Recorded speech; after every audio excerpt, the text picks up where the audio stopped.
नाशिकमध्ये झालेल्या दंगलीनंतर 50हून अधिक लोकांवरती गुन्हे दाखल करत 15 जणांना पोलिसांनी ताब्यात घेतले आहे।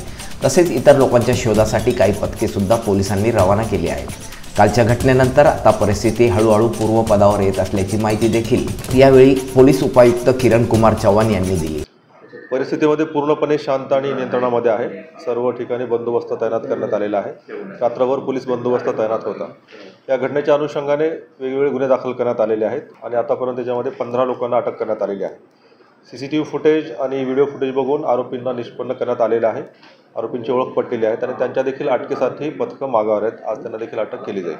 साधारणपणे सर किती जण होते सहभाग, त्या संदर्भात काही इन्क्वायरी प्राथमिक माहिती मिळाली?